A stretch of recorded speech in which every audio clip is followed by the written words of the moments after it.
Hey guys, Izeiya here with a visual novel called Ame No Marginal, Rain Marginal. It is from Sekai Project and the same ones who created this were the same ones who created Narcisu, the first and second one. So I'm kind of expecting feels. So with that said, let's go start.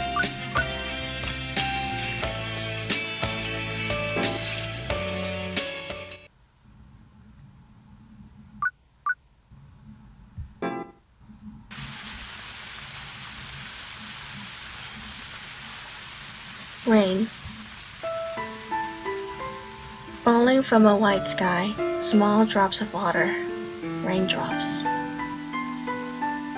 This sky had, for all this time, never once cleared. The sun during the day, the moon at night, neither had ever shown their faces. Yesterday, a few days before, a few years before, it had always been rainy. And surely tomorrow, the day after, a year later, would also be rainy.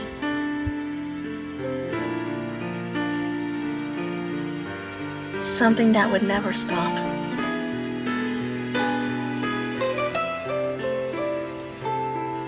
And endless rain.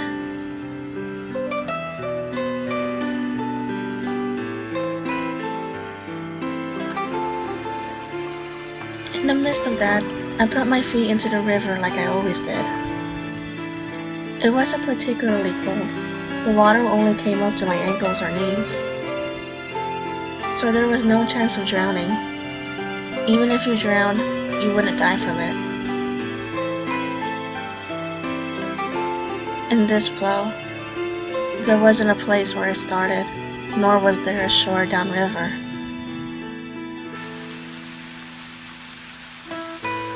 In all directions, it was all horizons. It was a river with no end.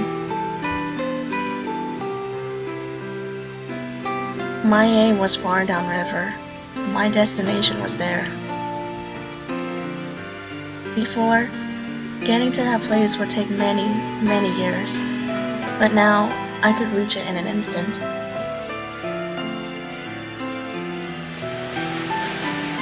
Soon, I reached my destination. In the middle of the river, a large pit opened, making a roaring sound. It swallowed the things that had wandered into this world.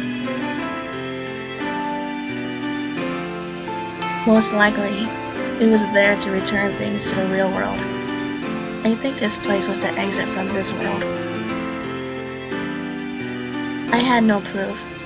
Sadly, there was no way to find out, and I had long lost the will to try. However, only this place was. It was the one place in this world that connected to the outside world. あの人元気そうね。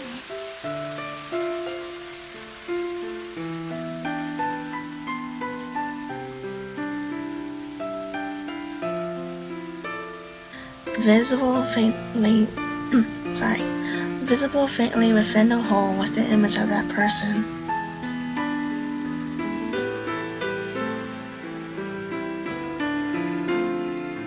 It seems that he had lost his memory of this place and had returned to his daily life without trouble. Even if he were to forget about me. To me, he was the only proof of my existence I could leave in the real world, much better than leaving only tears. Just like this endless rain.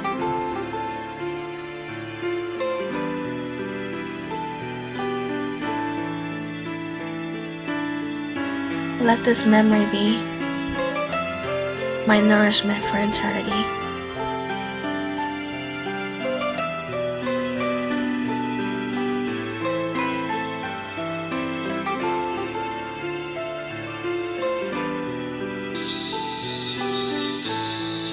Burning sunlight and the voices of cicadas. Even though it was early morning, The sky after the end of the rainy season was almost tragically clear.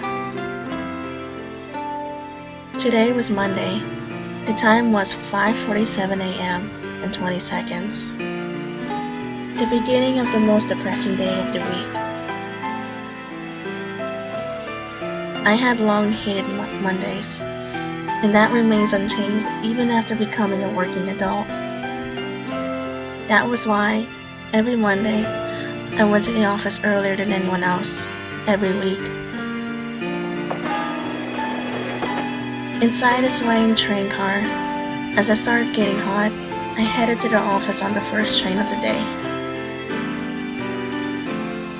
Even though it was before 6, it already seemed like it was going to be another midsummer day, going against my feelings. Getting off the train and walking along a typical station front street for 5 minutes, I soon could see a mixed-use building.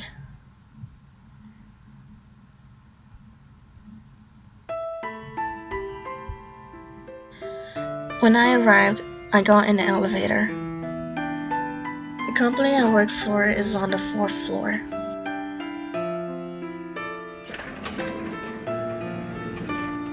As the heavy door closes, I press the button for my destination.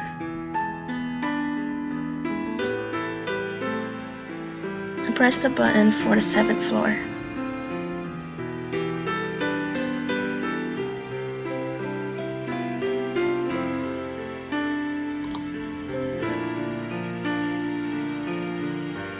My destination wasn't the 4th floor of my workplace, the highest floor.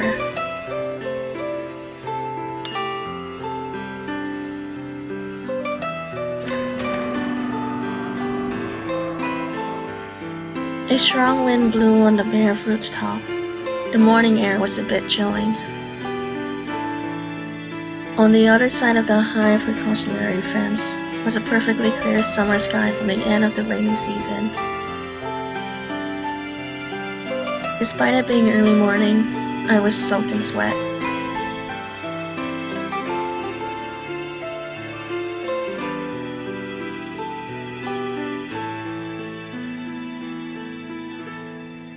Saying that to myself, I started walking towards the edge of the roof. That's right, no matter how much you ran, jumped, or rolled here, you would never fall from the roof.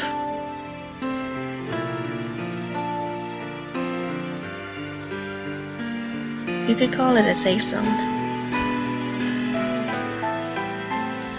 A fence that prevented falling, prevented suicide, devoted itself to defending against that.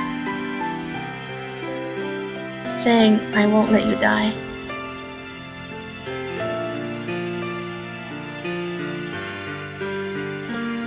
However, as if defying that fence's service, I put my hands on that metal wire and climbed.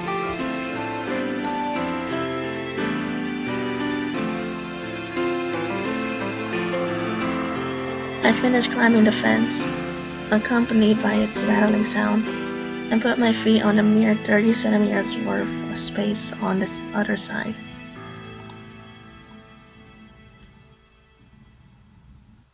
Obviously, this meant there was nothing in my way. At this point, I was no longer within the safe zone.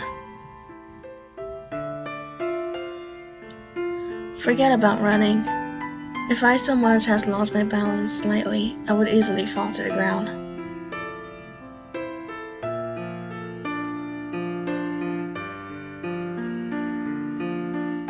I definitely die. Falling from the 7th floor, it was only natural to die. Anyone who could survive that could only be counted as lucky. Sadly, my luck was only that of an average person. So, well, it was almost certain I'd die.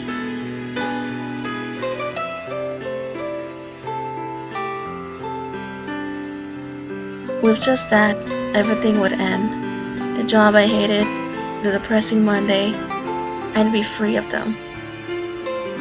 But I couldn't do it.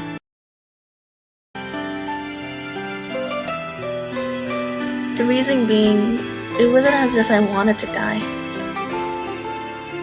Then I should turn right around and return to the safety within the fence, right? But there too was hesitation. Because even though I did not want to die, I also did not want to live. I'd be wrong to say they were the same. To want to die and to not want to live. They were not the same. Similar, but not equal. Even if I were tired of living, I hadn't yet lived long enough to want to die.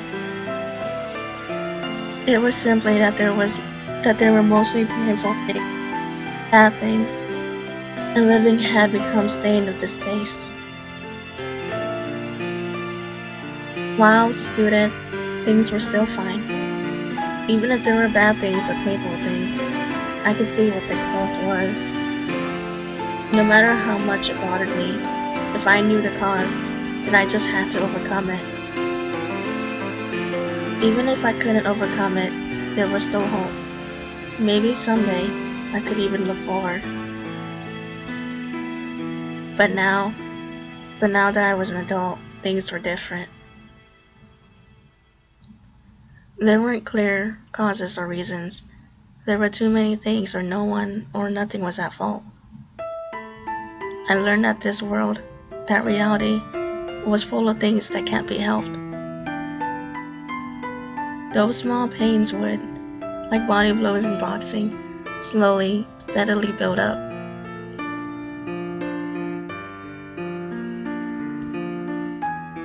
With a light exhale, I once again started climbing the fence. I looked at my watch. It was 6:50 a.m., around the time that people would start coming. Without wanting to die, or climbing the fence like this, an observer would probably think that it were a meaningless act. However, to me there was a little bit of meaning. To put it in words, it was insurance for the heart. If I came here wanting to die, I could do it anytime. It had a way to reconfirm that, and a way to maintain my heart's peace. It was a ritual to let out the damage accumulated from the numerous body blows during the day before I was KO'd. Gone on the dreariest day, Monday, using every trick I knew. This was how I managed to keep on living.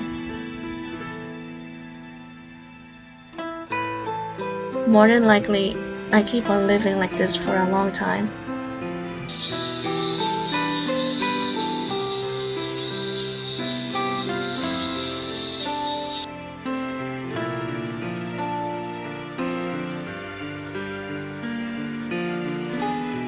I knew that this kind of thinking was a sweet illusion that only kids are allowed to have. But even so, I somehow find myself being passive. As I became an adult, the real world became more and more hollow. As I gained EXP points, becoming used to things and numbness killed the freshness of strong emotions. Originally, time was supposed to be fair to all, but it was getting thinner. I'm not really sure myself.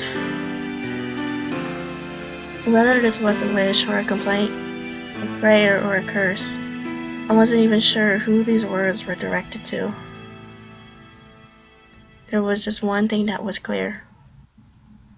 As you can see, I'm a fool.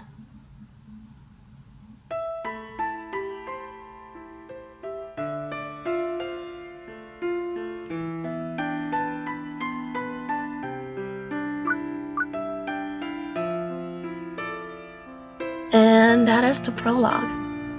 I will do elevator and ram in different videos, so look out for that. I'm almost crying. Anyways, thanks for watching. Thanks for watching on Shugosha TV. This is Izeiya here, and I'm out.